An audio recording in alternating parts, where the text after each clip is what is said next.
How can you generate fantastic content that will get people interested in what you have to offer? I'll share two quick examples related, sort of related businesses to you here for a second. The first one is my insurance agent. His name is Larry McGlinn, independent insurance agent, and he has a blog called the Massachusetts Family Insurance Blog.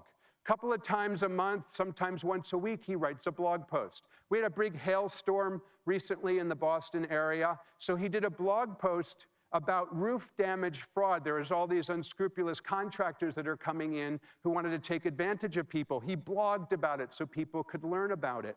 I love this blog post. He did a blog post called Super Bowl, Super Party, Super Liability, talking about the liability of having a party to celebrate the Super Bowl. If your guests drink too much and leave, that you have liability.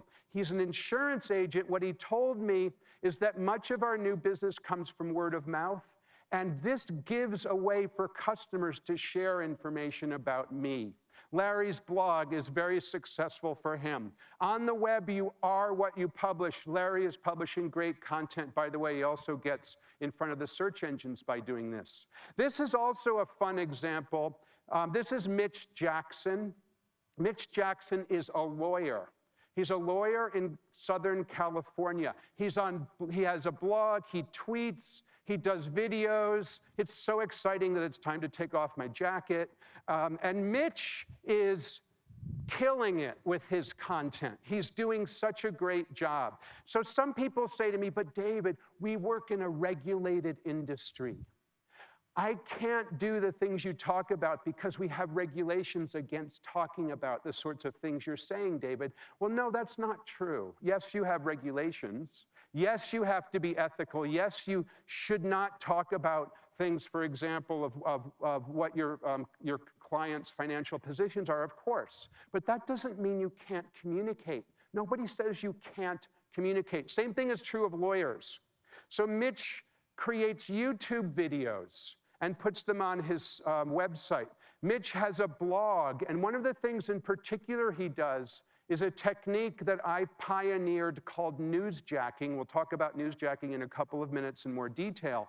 Newsjacking is the art and science of injecting your ideas into a breaking news story. So when there's something going on in the news, Mitch does a blog post about it in real time. So for example, something happening in the NFL, Mitch will do something to talk about it. This generates really high search engine results for Mitch. And get this, he told me that clients come to us because of our content, and they've retained us as a result. He told me that he's had several $million-dollar settlements as the result of doing what I just talked about and creating this content. Those of you who know how lawyers earn their fees know that if he's made several $million-dollar verdicts, you know he's making a lot of money by doing this. And there is no question in my mind that, and you're going to see this orange slide a few more times today, there's no question in my mind that you can achieve a similar results. Why? Because I've seen it again and again and again. Mitch Jackson learned these ideas in a room like this one, hearing presentations like mine, and he achieved this result, and there's no question that you can achieve a similar result.